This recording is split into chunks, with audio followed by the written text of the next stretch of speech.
collectors, welcome to another edition of WTCtv. And once again, we are here with Paul, the Price Guy. Hey, everybody. Hey, Tony. How you doing, sir? Very well, thank you. Very, very well. You? Just doing, as we were just talking a little bit off the air, it's like that. At least we're not as cold as you. I mean, it's a chilly 60 degrees right now for us. Yeah, might cold up in Canada at the moment, that's for sure. And we got a lot of snow a couple weeks back as well. We're still sort of getting ourselves back from it, but we're Canadians. That's what we're all about. You should be used to it. Oh yeah. Well, it's good. It keeps you hardy. The northern parts of the world, where you have the four seasons, it keeps you on your toes. That's for sure. You do have four seasons. We used to joke about that when I lived in Southern California, that we only really had just like two seasons. We had warm and warmer. Yeah. That was it. No, we get warm, we get cold, and we get really cold. Yeah, you do. But we're still not Winnipeg. You can go to Winnipeg and be like freeze your balls off in a second cold. Yeah. But we are back again, people. We are back again for our monthly recap, and we're going to cover the month of January. And I would like to say, what a month it's already been. Yeah, like it wasn't near as busy a month with the number of releases that we had back in December. If everyone recalls, we had like 6 or 7 different releases, all the top stuff being jammed. We only actually had 2 releases this month, but one of them is rather significant. Of course it was. I mean, the one everybody's been waiting for. Yeah, AEW Upper Deck finally hit our world on January 6th like it was supposed to.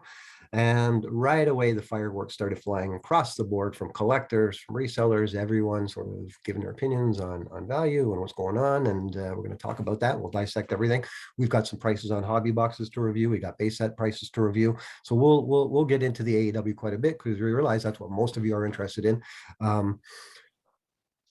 don't want to say that this was a watershed moment for the hobby, but I suspect like 15, 20 years ago, when the young Chuckster new historians are out there and archiving this stuff, they're going to look back to 2022 in this first AEW set, and we'll talk about what the impact was, and I'll let you, Tony, talk about the box end of it, and we knew coming in that there was going to be a lot of things that would be different for the hobby. It is. You can't see, there it is.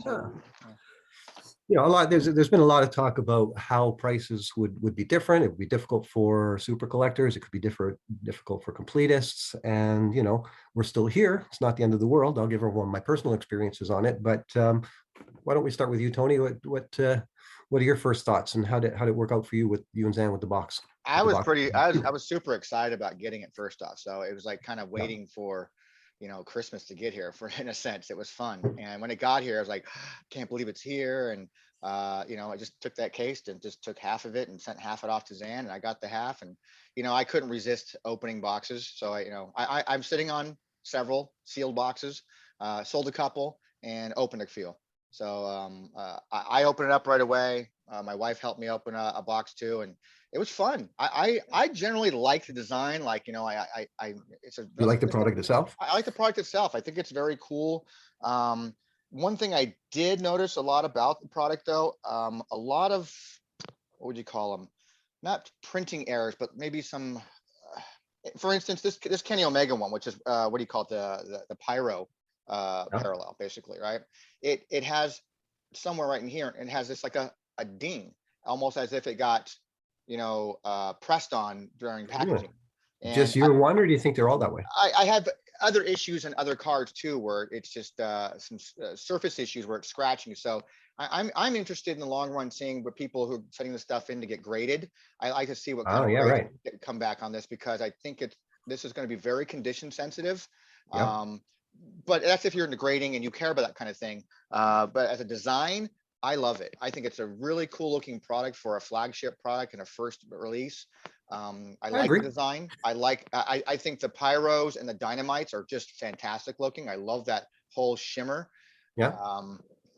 I think as an out the gate release for Upper Deck, they did a fine job. I think so too. I think the inserts look nice. I just have the base set in hand now, but I've got more of it coming.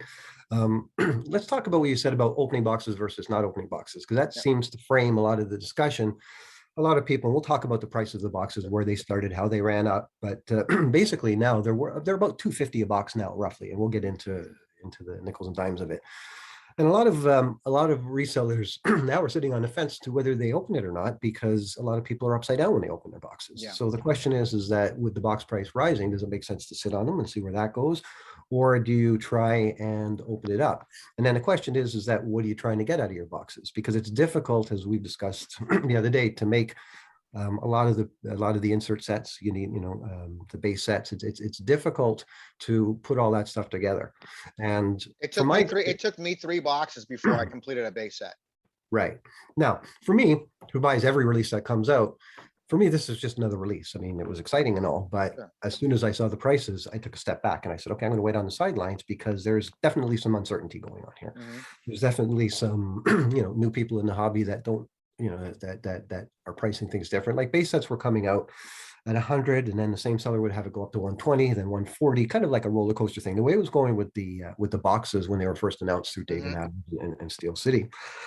And I just found that, let's wait and see what happens with these, because for me, it's like, it's not a $700 master set. It just isn't, so I've taken this wait and see approach on it. And again, having friends in the hobby, they run, Chuck was kind enough to give me a base set. I've got a few more insert sets coming along, and I'm not getting freaked out by it. A lot of people all of a sudden, I would say honestly, Tony, since the 6, I probably had a conversation on the set, if not every day, every second day, whether it be online or with you or with Anthony or whoever, talking about it. And there seems to be a lot of negativity. People are like disappointed. And my response to that is, well, this is a hobby that's meant to be for fun. Do not buy the product if it's not for you, But and despite what are you hearing, or what's your experience of the negative? What kind of negativity are you talking about? all to do with price, all Just to do, price. Okay. and it has to do with the type of collector you are, right? Now, this isn't a surprise. I mean, we spoke about this, 6 months ago, about what to reasonably expect, with Upper Deck. And a lot of people said that completists are going to have a hard time. I'll go a step further and say it's really the super collectors of the parallel stuff. Like if you're an Adam Gelman that's collecting super high-end Becky's, or if you're going after Daniel Bryan's, or if you're going after that stuff and you want everyone to parallels, that's where you're going to run into problems getting involved. For someone like me that's after the insert sets, I'm going to get them because there's enough of the product out there, and there's enough sitting in empty boxes. And retail just hit this past week that I don't need to blow my load in week 1 and pay 4 times more than I need to. See, for me being up here in Toronto, I need to get it in as few shipments as possible. So for me, it's like waiting to see who's going to be able to supply me with all the inserts that I can get. But And you're unfortunately, willing to wait. That's the issue there too. So you're willing to right. wait. And the There's a lot problem of is people out that there who capitalize on the those who sell to those who are like, I gotta have it now. right. But if you're a completist, and I'm starting to not like that term completist. I think, completist suggests something that can't be done ever anymore. We haven't been able to complete a set completely master-wise since 2005 Heritage. Let's call us macro collectors, guys that, we talk about our lane. Some of us have very wide lanes because Yeah. I'll collect vintage, I'll collect Fleer, I'll collect WCW autographs, I'll collect these. My perspective is that I'm going to get the master set. I'm going to get the insert sets, and they're going to be gettable, maybe a little more money than what we're used to with tops. But listen, when Undisputed came out in 2015, that established a new price point for we people that bought master sets. And it wasn't the end of the world. Shit, when Transcendent came out a couple years after that, the price went through the roof, right? Mhm. This isn't Transcendent, There's talk on what Panini might be. But again, folks, you have to remember that this is a hobby that we do for fun. Now, of course, if you're a reseller that's buying to crack open and resell right away and make money, then yeah, maybe it's going to be a little more difficult for you. But if you're a collector of any degree, whether you're a master collector, whether you're a parallel collector, whether you're a player collector, I don't understand why anyone would be upset by it. It's a great set. It's going to be a nice sort of entry into the history of the product. And before you know it, there's going to be a second AEW set that Panini's going to hit.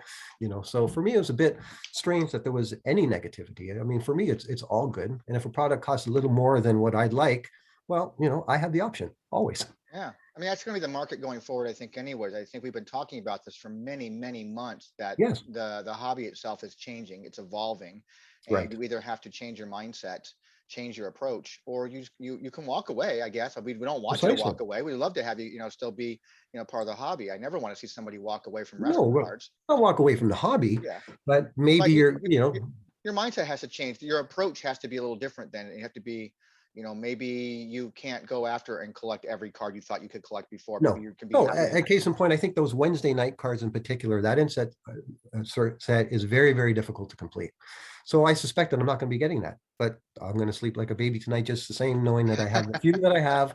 and the base set, because I can't get worked up over AEW because there's a top women's set coming out next week Yep. potentially, and then there's going to be their finest, and then all of a sudden Panini's going to be upon us, and it's going to be you know a brand new discussion about how that's affecting the Of market. course. Yep. And it's fair enough for us to prognosticate and say this is what we expect is going to happen, but I don't like to be the guy that say to say it's going to be doom and gloom, it's going to be expensive, and we're going to be marginalized people in the hobby. It's none of that stuff. Just be thankful that we're getting it. I think the Panini release is going to be great, like you said when you did your review just now of the Upper Deck product. It's good product. It's going to go into the collection very nicely. And I'm glad it's just, remember the reason why we collect this stuff. We do it for fun, and you ought not to get upset because something. I probably had more fun opening up this product than I did the past, even though I Sure. really enjoyed Chrome and Undisputed and things like that over the last year plus that I've opened up. I think I enjoyed this more. I had fun with it. That's someone who I don't even watch the show. So I'm like, Right. I haven't watched a single episode ever of AEW. I'm a highlights kind of guy. So it was just fun just to see names and check out designs and see what was cool, and like, ooh, there's something shiny behind that guy. It was just kind of Yeah. fun to open up, and then have my wife do half a box, and I did half a box. It was just we had a fun time. And that's what it is. Yeah. You're supposed to enjoy the hobby, not get upset. Like when Transcendent came out, I'm like, this is well beyond my snack bracket. I'm out. And that's fine. I still record it. I still talk about it. I've seen the product. I'll buy a Vince if I can find one for the right money, the auto. But not something that I'm going to be putting negative vibes out to the community saying that Upper Deck has fucked this up or that, because Yeah. they haven't done anything wrong. They've done what they've been doing for years and years and years with their other licenses, and they're a very successful company. Yeah. So I congratulate them on this release, and I think that it's good for the hobby. Again, I don't like to be the one saying doom and gloom, and that I'm curious, not to get totally off topic with that though, Yeah. but why do you think people are that way with the doom and gloom? Do you think if they feel like they bring it down, the prices are going to go down? Yeah, well, like I'm waiting on some stuff, and if I get it for the price I'm comfortable with, great. And if I don't, that's fine too. Remember, it's just a set. There's going to be another one, and then another one after that, and we're going to be talking about all of them. It's just that this is the first, and like I said at the outset, I think that we'll look back at this first one and say this was big. Like we looked at the first Tops the first Fleer WrestleMania set. Look at that fondly because it was the first one. Panini is going to be interesting. Where it's going to get sticky is the guys that like to buy what they call the shiny gold stuff, the high-end parallels. If you're looking for rainbows, you might not be able to get your guy, because it's just difficult with the seating. But that's okay. If you get what you get, that's fine.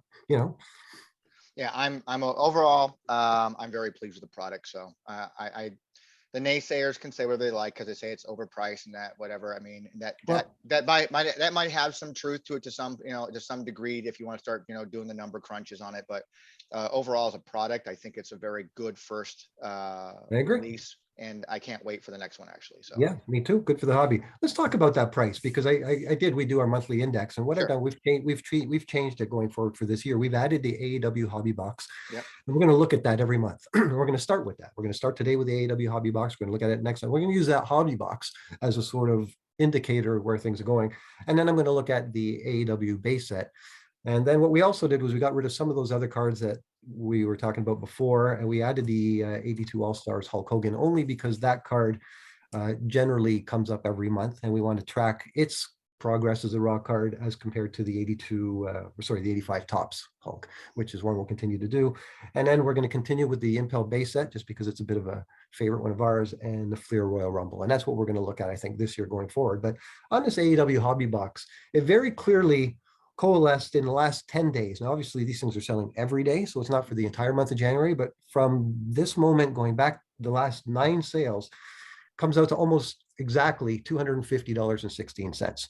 So that's what a hobby box is worth today. Now, as we speak, I saw one on eBay just sell for $180. So I'm curious to see how fast the prices drop down. And if you recall at the beginning, Tony, when they first were announced, it was $79 and 140 and then 100, and we're all the way up to 250 now. Yeah.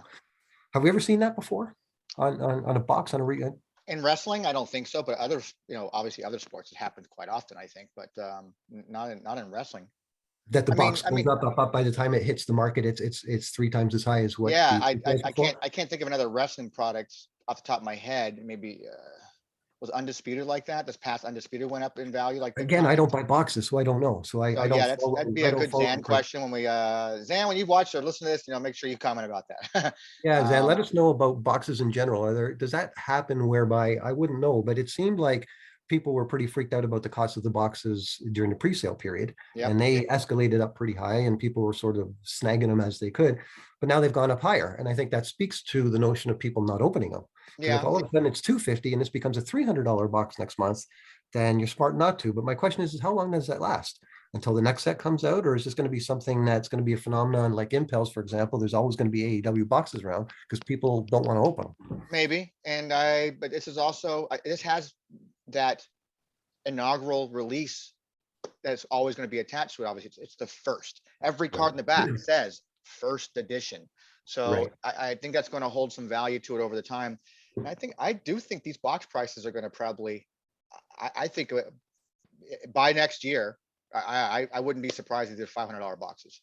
Really? Well, we're gonna be watching that very closely. Every month, the first thing we'll talk about price wise. This is why I'm Where's so that glad you AEW added this box? to the sheet. I mean, I know we dropped off a few cards like that and replaced them with some other stuff, but I'm so interested in seeing over the course of this year where these boxes and the base sets, by the way, going. Because Yeah.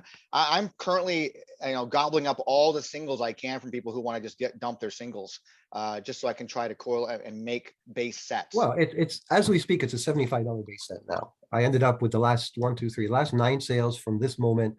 They were as high as 80, as low as the lowest one is 66. High as 92. Yeah, there was one at 92. Oh, there's been some that have sold see, if you jump on something as soon as it hits the market, as soon as it hits eBay, this is on the secondary market, Yep. you're paying more for it. Because what happens is we deal with pricing, and I do this with the price guide, is that we have pricing and we have settled market. Settled market is anywhere from 2 months to 6 months later, where the dust is settled. People have moved on to other things, and now what are we left with? And sometimes you're left with a Royal Rumble set, sometimes you're left with an Impel set. We don't know what history is going to do for us. Yep. But people were paying $1.50, 150 for a base set within the first few days. And I was laughing, thinking, okay, not me.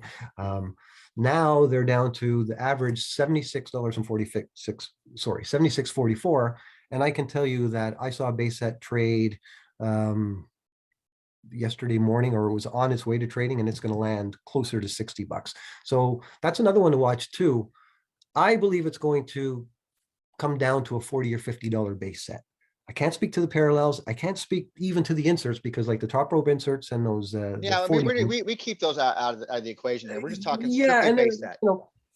Again, parallels really affect the pricing. Like the difference between a first level a base card and a parallel can be times 10.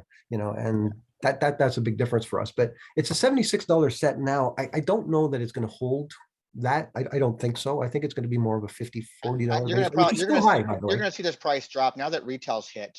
Yeah. And it was crazy to me. I'm glad we're talking about this. It was crazy to me is that people are like, well, I'm going to wait for blaster box. I'm going to wait for fat packs. I'm going to wait for e packs. And that's all great. That's going to help those who only care about base cards. Then, if you're looking because your odds for pulling other crap that was in hobby is going to be astronomically higher than it was. And that's what people want. Right? Yeah. Like if someone's bought the boxes, you want the autos, you want the relics, and you want the parallels. It seems to me the parallels on this set, and that's even the case, I think, on the last Heritage, some of those parallels were very rare. Yeah. And that makes them more desirable. I'm not a parallels guy, but that makes them, again, to the player collectors, to the super collectors, that's a big deal. Yeah. But this base set we'll keep an eye on. It's a 76.44. We'll call it a $75 base set for now. I predict will be closer to $50 next month. And I think you're right. I think the boxes will stay the same or maybe go up slightly. The more people that are sitting on them, right, the more the prices are not going to go up. But let's see, because there's interesting things. For example, a CM Punk autograph, not the sticker one with the whiteout, just a regular CM Punk autograph, which isn't in the checklist, was found this week. Yeah. And it's legit. So little Easter eggs like that is going to make it more desirable for collectors to say, oh shit, I Sure. might get this, might get that, and I think there's some nice surprises in the blasters as well that we haven't found yet. But I've also been looking at the prices just of the retail packs that you find at Target and Walmart, and they're expensive, like Yeah. really expensive relative to what the box prices are for what you get. You're better off to buy the hobby box than you are to buy the little thing at the Walmart. Well, But no, the Walmart box were 19.99. were they? Yeah. But okay, If you saw the picture that Husker have posted, right now, how much? What do you get in that thing? I don't know how much, I don't know what it consists of. I might have to zoom in What on I'm it real saying, quick. is relative to what you would get in a hobby But box. here, but relatively, you're correct. But what I did That's what notice I'm is referring to. people are already stating that they're noticing that every one of those retail boxes contains some sort of a relic card. So that's good then. That's good. Is that in If every that's the box? case, if that's the case. If that's the case. Yeah. So that'd be something I'd like to vet out and see. Yeah. Because why would you spend $250 on a hobby box, right? When you can spend $20 and potentially, you know what I'm saying? Again, Yeah. this is all primary stuff that doesn't affect me because but find those hard, the low print runs, the low numbered, autographs and things of that nature are probably astronomically higher odd wise in the retail than they're going to be in the right, hobby exactly. boxes. So if you're getting, Exactly. I think what's going to happen with the retail stuff is going to bring that price down to your base sets, because now base sets are going to be a lot more easier to put together.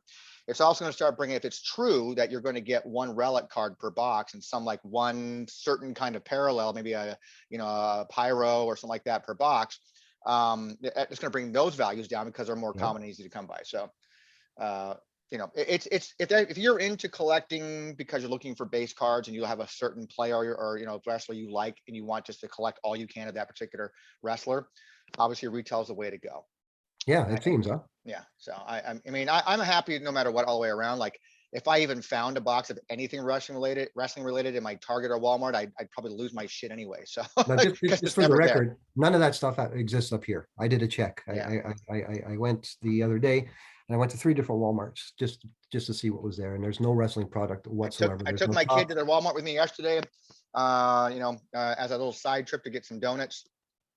I don't even know where the hell they keep their cards. I couldn't find cards there at all. Well, I had to ask, and they had baseball. They obviously I had did. And the hockey, lady looked at me like, but there was no boy. AEW, no wrestling. And even in fact, the way Upper Deck works is they have Canadian resellers up here that are only allowed to sell via the internet into Canada. But I don't think there's any retail presence for that product specifically up here at all. Gotcha. Well, right. Hopefully we get some data, talk to someone from there and find out. Yeah. Now, anything else on AEW before we move on? No, I think we covered a good portion of that right now, which is great. Yeah, So. if there's anybody out there that's particularly had a negative experience, and can sort of not justify, but wants to explain to us why they don't think this set is that great, or they may think that Upper Deck dropped the ball, we'd love to hear from you. I mean, it's easy to laud or to be excited over something, but we'd like to hear what you guys think across the board on a product. And just based on my conversations, a lot of you don't like it. So, the specific reasons, we'd love to. I want to know why. I mean, other than the fact that maybe you're not a fan, if you're a diehard WWE person, I think there's a lot of those guys that are in this hobby right now that are strictly AEW or strictly WWE. And even though they like to complain about the other product, this is another tool for them to complain about that product, saying, well, I don't care. I'm not a big AEW. Well, we're definitely trolling new wrestling card fans. We're bringing absolutely 100%. 100% bringing new people into the hobby that are AEW fans, which I like. Yeah, absolutely. I love that. And the question is that maybe their card buying experiences are different than ours. But again, as a community, we're doing everything we can to open our arms wide and welcome them and say, hey, we've got a good group of guys here to help you along, and welcome to the hobby. And I think good, bad, or indifferent, in and of itself.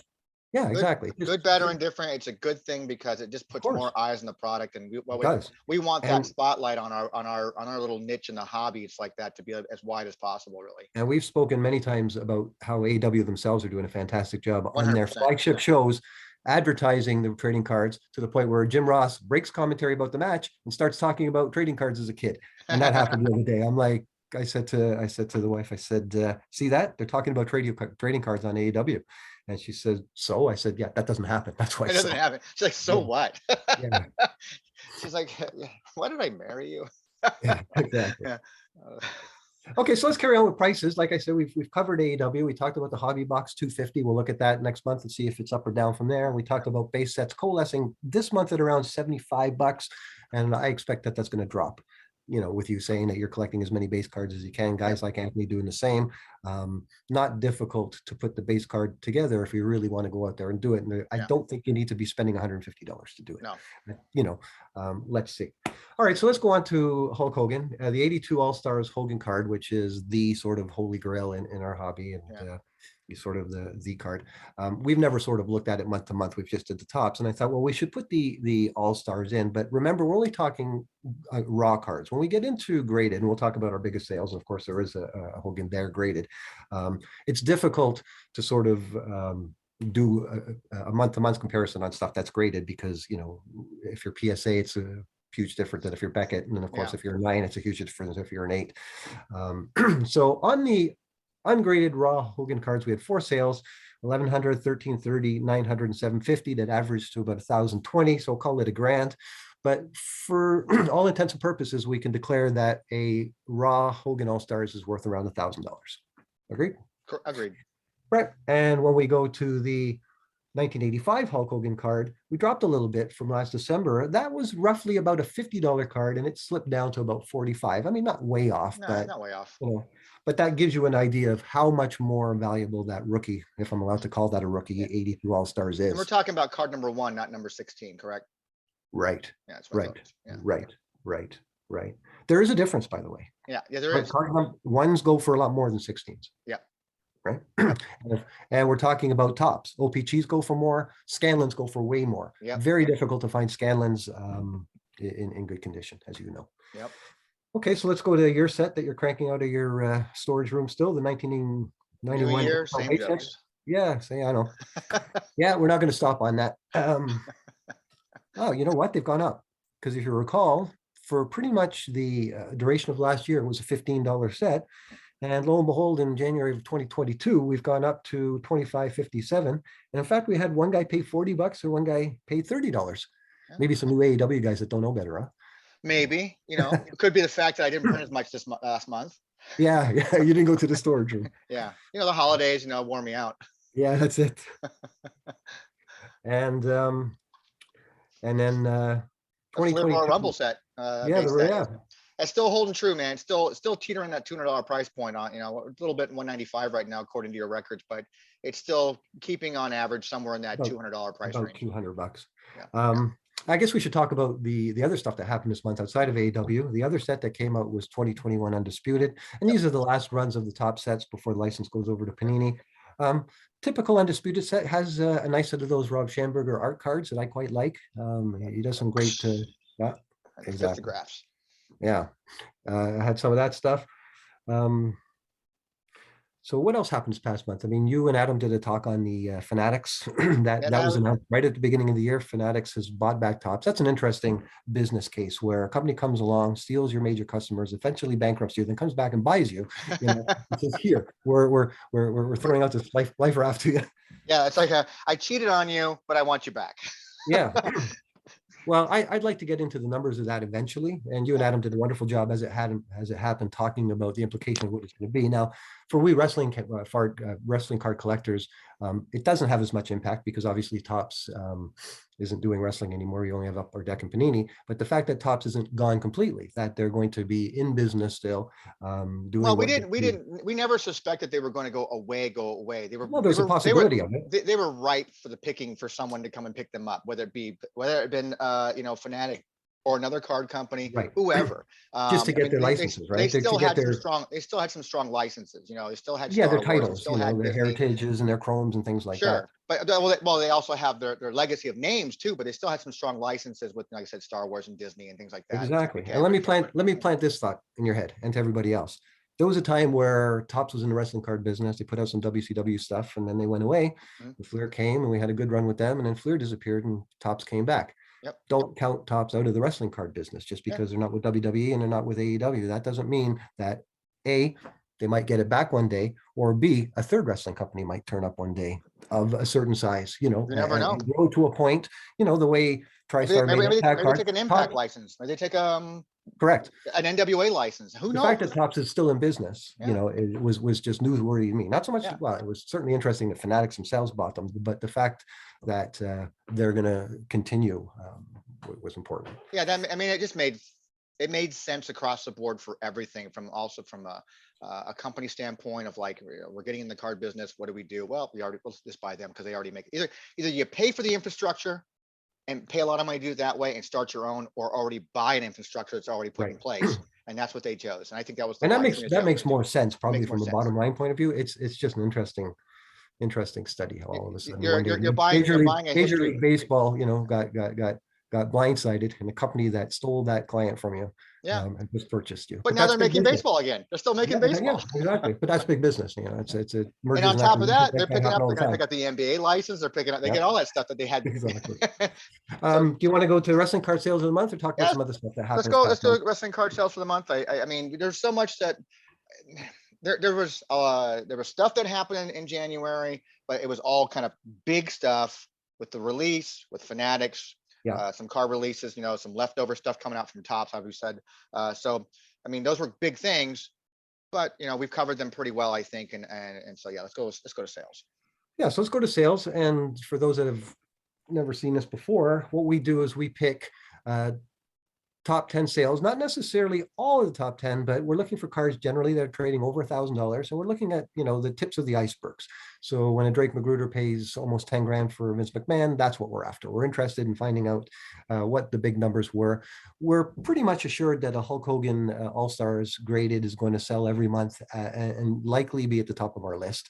And it's going to show up no matter what. Yeah, that happened this month, but he came in second. Actually, the biggest one was the 98 Rock PSA 8. The comic, and we're going to talk about the actual Superstars autographs in a little bit, because there's been some news on those in the past few days. But the Rock Superstars autograph. This morning alone. Yeah, correct. The Rock Superstars autograph PSA 8 traded for $45.50, so just under $5 grand, and that was the biggest sale of the month. And then the 82 Hogan BGS, so a Beckett graded card at an 8.5, traded for $42.50. And then our third one was an actual 85 Topps Hulk Hogan graded at a 9. And we just said that that's a $50 card raw, but if it's graded 9, it's worth $2,500. So, that speaks to the value of grading. And there's been a lot of talk about PSA versus everybody else. I don't grade, but it's mind-boggling to me that anybody that doesn't go to PSA, because the differences in values that they get, I know it's staggeringly different. I mean, it's just hugely different. Yeah, and Peck is the guy that David Peck has been saying all along that if you're not grading with PSA, don't bother, or maybe not don't bother, but well, I mean, either if you're not grading, here's what I think: if you're not grading with PSA to get the maximum amount of money, to get the maximum amount of money, what are you grading for? Then you're doing it just because you want it for your PC deck. If you want something that's going to be pretty, go with HGA. If you like that tuxedo look, go with SGC. But if you're looking for from a financial standpoint, just go with But PSA. David Peck is 100% absolutely right. The proof is in the pudding. The PSAs on our numbers always supersede everybody else. So Hulk Hogan PSA 9 2,500. Here's something we didn't talk about on the AEW stuff: is the top sales of right out the gate. Someone paid $2,500 for a Kenny Omega dotted line autograph. Now that has subsequently come down, and that was our biggest AEW single card sale. The dotted line autographs are quite a bit rarer than just the regular autographs, but the autographs are floating in between 150 up to about $600-700, depending on who they are. It's not uncommon to see some of these things going for $500. The only other one on our list is a Darby Allin that went for just over $1 grand. So those were the two top ones, the Kenny Omega at 2,500, and that might have been a bit of an overpayment. You can probably get that for less now. Although it is rare, I could have sworn I saw Britt Baker sell for around 1,000, but I'm not. I guess maybe it's just under. Maybe just under. Yeah. And we do have number 9, the 1984, or sorry, the Darby Allin AEW, and that wasn't a dotted line. That was just a regular autograph. Yeah. So that's good for one of those regular autographs for $1,000. Again, it's going to be like we said earlier about the base cards. I think some of these things are going to come down as more of the product finds itself in the market. But that's something else we'll keep looking. It's interesting to me. What I like about this list here as well is one, we expected some entries from AEW to be on here because it's brand new. So that's what I also like here is finding some old school stuff that we've never had on the list before. Right. we have a WCW autograph card, which we're like, oh, okay, it's got to be like a Hogan, and probably it's got to be probably going to be maybe an Eddie Guerrero or something like that. No, no, it's not. No, look at number 4, and I can, or sorry, number 5. Number 5 is a 1999 Mike Enos, very, very rare autograph, and a few sales of that card happened this month, including one to myself. Yep. The top sale went for $2,000. Then I can say that another one on eBay went for 1,300. And then Jamie Wallace and myself, we acquired ours, and I'm not going to say exactly how much, but for less than 1,300. Okay. And there's another one now that's currently sitting best offer $2,000 or more, and he's likely going to get that. The seller says he doesn't intend to let it go for much less than that. So Let's talk about this for a second, by the way. You said yourself that Mike Enos was probably sitting on a bunch of them, and it turns out he was. Yeah. And through our discussions and through the subsequent fuss that we made about the autographs, it made its way to him that these things he was sitting on were probably worth a few bucks, and all of a sudden here we go. And you had said yourself, don't be surprised if another one turns up. And I'm like, no, I made that mistake with Sandman many, many years ago, and I haven't seen one since. And the hardcore hack, and one did turn up, and Jamie managed to snag it. And it's like the Rey Mysterio, God knows if we're going to see that again. Yeah. And that was my fear on the Mike Enos. As soon as I saw the second one, I did a deal on it. And did I overpay? Turns out no, based on the subsequent eBay sale, which is happy, I guess. But it's a lot of money. Yep. And I made the kind of joke to you when we were texting one day. I hope Enos doesn't think that we're doing this because of him or his signature. It's because of the rarity of the card itself, exactly. Which is why. And this speaks to these things, like if a Bulldog or a Booker T, or heaven forbid a Flair were to come out from that series, it's going to top our sales of the month. Oh, absolutely. So, let's see if Enos is there next month. Do we know where these are coming from? Are they coming directly from him? There's one guy that sold me mine, sold Jamie his, and sold another. And then there's someone else not associated with the gentleman we dealt with. Okay. But they are coming from Enos himself. And Sean, the gentleman that Jamie and I dealt with, verified that he did speak to Enos directly and let him know what was going on. Good. So, you remember Penzer came out and said, hey, these things are hot. I got a bunch unsigned. Yeah. Right? So the word's getting out there to some of this talent. But yeah, it was an interesting one. It speaks to the volume and the power of social media out there is what it does. And so I've been saying this for years about social media and everything, that the world is a very small place now. The world is nowhere near as big as it used to be, because we have something as powerful as social media, no matter what platform you're on. And these things have a tendency to get back to people in a very quick manner. And I'm not surprised that someone contacted Mike Enos on this and said, hey, do you realize that your card is going for some good money? And he's like, well, I've got more of them. And I'm sure he probably made a good deal with someone, and or several people, it sounds like. And good for him. Good for the people who made that kind of contact. I like that. Well, it was a lot of money for me to spend for a Mike Enos card, no doubt about it. But I have all the other ones. I got to go back to my phone now and see if I can make that contact with Mysterio again. Yeah, or something. see if you have a contact for hardcore while you're at it. I do have a contact. I should reach out, but that's a road that I think that probably is like, I don't know what that stuff is. I threw that shit away. Exactly. We'll carry on. We had a 2021 Charlotte Flair 5-timers, 1-of-1 autograph, go for $13.75. That's from Topps Chrome. We had a 2021 Vince McMahon Transcendent numbered to 15, trade for $1,026. Now, between far cry from that 1-of-1. Yeah, between me and you, I'd have paid $1,026. So I missed that one. I've resigned myself to the fact that if I ever want a Vince McMahon autograph of any description, it's $1,000, and I've mentally made that leap now. So I would pay that now. So kudos, congratulations to whoever was able to snag that one. Anybody got a Vince McMahon autograph? Paul's willing to pay you. Yeah. Anybody? I'll pay you less than $1,000 too. But they're generally a little more. They seem to be coalescing 1,500 to $2,000, and of course, if you get the 1-of-1 we know about, but that's a good price in my book. Yeah. And I think just because of there's so few of them, that's a card that'll hold. Like that might become a big card in the future. It absolutely will. He was on my list. Zan and I for Worlds Collide talked about. I remember that. Yeah. And you mentioned Vince was on my list. Yeah. Next one, we talked about Darby Allin, and then number 9 was an 84 Undertaker Action Pact. 94. Those are those gold ones. There's the Savage and the Taker, and that traded for $1,100. So that's pretty good. Like Taker, I think the Raw of War still goes for $1,500 to $2,000 when you can find it. Yeah. And then the last one, at a grand even, was a 2021 Tony Storm 1 of 1 Transcendent. And it was just interesting to me because Tony Storm's not even with the company anymore, and yet Yep. it's still at $1,000. So these are all sales, 4,500, 4 guys paying over $1,000 for an Enos. That speaks to there's money being spent in the hobby. There's Yep. guys like us that are fueling it, and the hobby is alive and well. Yeah, I like seeing these numbers. We usually see the usual suspects every time, so like that. So when you see some new Yeah, entries that's on why it there, was nice. it's nice to see some new stuff on there. So it just shows that there's a lot of stuff being spread across the board in the hobby, and people's interests are wide. So Yeah, it's I good. can remember the Garbage Pail Kids ones were big the Yep. month before last, but now to see these, and I'm sure next month when we do it, there'll be a bunch there. I'm just curious to see if Enos manages to, if a few more turn up, because eventually that $2,000 card is worth $20 once Yeah. all of us that need it, that have Yeah. the collection, it's only for us people, and there's Yeah. only so many of us, as we know.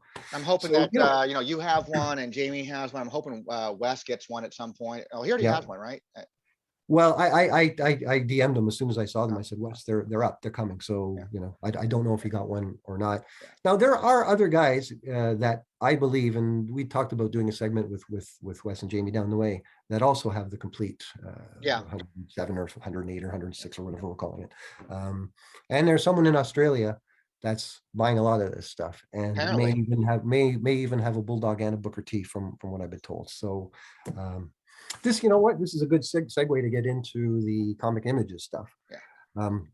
Much through the efforts of Jamie Wallace again, we discovered some new 1998 comic images autographs this month. Now, I was aware of some of them. We found an X-Pac. Jamie actually acquired that one. And I should say, first off, he's one of the guys that have gone out after all the WC autographs. He's going after all these 1998 on-card autographs. He's going after the heritage. Pretty much anything on card.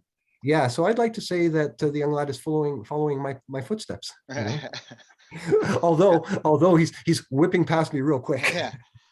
Yeah, he discovered there's only one new card on the list of things that we're about to talk about. He's discovered that we've never seen before. And that was talked about and shown this morning.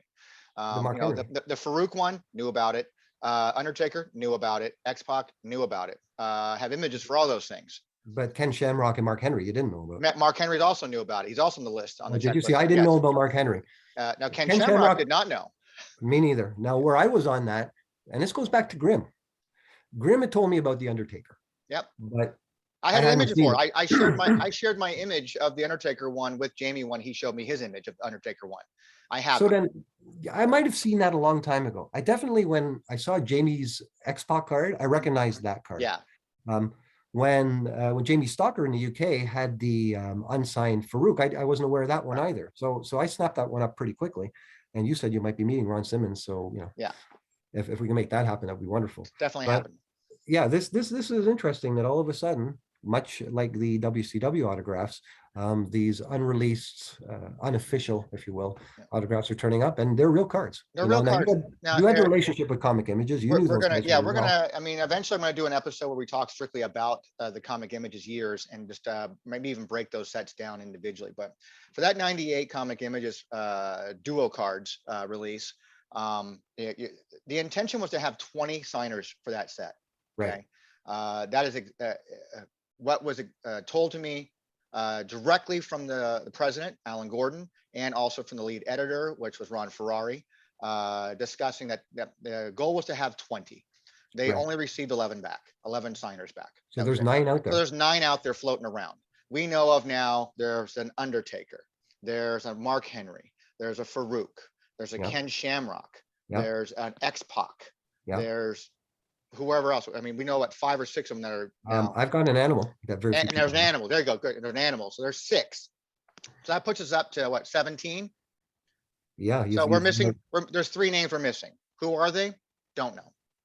They don't keep records of that stuff. They don't have it anymore. The company doesn't even exist for me to even go out there. There's one collector that has all this stuff in his collection, because I know Jamie was trying to obtain the Undertaker. Yeah. And I don't know if he's done it. Well, if he has all of them in his collection, then we'd like to know what the other 3 names are then. Yeah, I don't know the other three, but Yeah. he had the Mark Henry and he had the Farouk and he had the Ken Shamrock. And I wasn't aware of the Ken Ken Shamrock Shamrock or was the Mark right. Henry. Well, that was new to me. Yeah.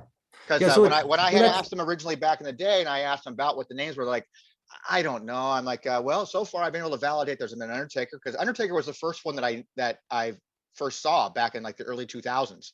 And right. so then when I went back and hit him up again about X-Pac and Mark Henry, like, yeah, those sound familiar. Yeah, that sounds about right. Those are the kind of answers I would But get if back. there's It's just like, one or two of those Undertakers out there, is that not a $10,000-$15,000 card? just because there's only one or two of them, Well, possibly. If the Bulldog WCW is a $10,000 card, Sure. and you know, we agree on that. The Booker might be a But little less. there are no other Bulldog cards, though. That's the thing. There are several other types of ways to get Undertaker autograph cards. Just because it's of that particular release, only one or two exist. Yeah. Well, okay, I can't get that one, but there's still the 94, there's still the Transcendent, there's still this, there's Sure. still that. Yeah. He's had a lot of autograph cards over the There are no years. other British Bulldog cards autographed? What else is there? None. Yeah, that's an interesting. I can't think of one off the top of my head. Not even in the Leafs? No, I guess not, huh? Because No. and that's the thing, you know, Bulldogs are no longer with us, so Yeah. it's not like he's going to sign anything new. And that was the thing with my McMichael, why I created that custom card is that, you know, I wanted to have something with his signature on it. Sure. And even that Farouk, I would love it. Even if it said Ron Simmons, I'd like something on there, you know, because for me, the value is in the autographs. But it just speaks to the fact that, yeah, we can be surprised, you know, Yeah. even this morning, you know, there's a Ken Shamrock, you know. Which I love. I reached out to Jamie about that too, and he doesn't have the card in his possession. It's an image that someone sent him, and I Right. would really love to have more than just a picture of it. I'd like to have like a nice A scan. flat Yeah. scan that I can use and validate. It's like that. He just Sure. yeah. Whoever had any copies. You have a picture of it? The Aussie collector who had the Taker sent it to me, said whoever the seller was had 3 copies that And were this all Aussie collector might be the same guy with all the WCWs. could very well be. Could very well be. So And I believe this Aussie guy has a set of paninis probably. because when I got mine in New Zealand, there was talk about some big dude on that side of the world had 2 of them. Yeah. Now, I can't verify this. That's Yeah. why, you know, and I like to tell everybody I've got the only one, but it's entirely possible that that's not true. I like to find out who this guy is. I want to get him on. I want to talk to him. Yeah. Yeah, I'd like to do business with him if Yeah. possible. Yeah. So it's interesting that we have all this stuff coming out, and that's what's so cool about the hobby too. Is just you know, just things start coming out of the woodworks and everything. We can be, and you predicted the Enos. I said no, Tony. You know, we're this Enos is, you know, the guy had 1 and that's it. And you said no, don't be surprised if he's got a bunch of them sitting in a drawer somewhere. And sure enough, that's the case. That's not the case with Sandman, I don't think. And yeah, I mean, certainly not the case with Ric Flair. sometimes you got to think about the talent that you're speaking to, and if that talent is the one who was holding on to that product before in the past, between then and now, you know, is that talent responsible enough to be carrying that stuff around all these years? Well, Like, remember Flair left his robe in the closet of a hotel room, right? sure. So, I mean, so you know, you think a little small brick of trading cards means anything to him? Exactly. So, I mean, you never know. You just never know, and that's discoveries in this hobby are fun. Finding new things are always well, fun. it gives us something to chat about, you know. Sure. You know, so that's all I got, my friend. You know, we talked about the prices. We talked about Undisputed, Fanatics, Comic Image autographs, and of course, a lot of AEW. And we're going to be talking about AEW every month, it seems, because as soon as we sort of start trending where the boxes and base sets are, the next AEW set's going to come out. Yep. And then we're going to be, you know, we'll have Panini sort of littered in there as well. So it's going to be an interesting year, transitional year. All you collectors that aren't buying the product as quick as you'd like to, calm down. You know, there's going to be opportunities. There's going to be a lot of that stuff floating around. Sure. You know, it's a fun hobby. Just be thankful that we're getting this stuff. And like absolutely. you said, I'm just so excited to have something. It's something different. It's not a WWE product. It's something different than when you have arguably, I mean, the number 2 company on the planet. I mean, it's nice to see something in its early years of being a company of collectibles. I mean, they're just doing across the board. I went to Walmart, like I said, and I couldn't find any cards, but I found AEW action figures mixed in right there with WWE action figures. Yeah, the action figures have been fairly prominent. They're up here. The action figures are up here, just not the cards. So it's just nice to see that there's more variety out there for collectors and a little bit of thing for everybody. And, you know, now bringing more eyeballs onto the product. And I just think everything's being done right by Upper Deck and their relationship with the AEW. So Yeah, and we very happy welcome with all the new people to the hobby that have bought AEW and are AEW fans and never bought wrestling cards before. There's a wealth of information. This series of videos, as it. well as a bunch of others that are out there. There's a lot for you to consume. If you're new to the market, and checking this out, thanks for checking it out. There's a lot of resources out there to help you and guide you on values, information about what you have, what you're looking for, and if it's sparking your interest in other aspects of the wrestling card community. There's a lot to just go out and look for and collect. So there's resources for you. Speaking of resources, where can people find you? Yeah, Paul? speaking of guides, there's a handy dandy wrestling card guide out there, price guide. It's called www.thewrestlingcardpriceguide.com. If you can imagine, when we set it up, I couldn't get wrestling card price guide, so I had to stick into the. So don't forget thewrestlingcardpriceguide.com. And we have all the sets going back to the earliest Allen and Ginter stuff, to the vintage, through the Fleer era, and we've got prices, videos. You got everything on there. We're not as comprehensive as Tony's site, as WTC, because that's not what we're about. We're not the checklist site. That's what WTC is. We're sort of an addendum to what Tony does, providing some prices. We don't do parallels. We just do sort of rough idea, high to low average of what you might reasonably expect, and we're updating constantly. It's why it's called a guide. It's always been my complaint with people who say there's no freaking way this card's worth that much. Like, well, it's a guide. It's a guide, and we might miss one of the billion cards that are listed. Sure. On Twitter @card_guide. Tony? Yeah, everything for me is wrestlingtradingcards.com. So everything is available there.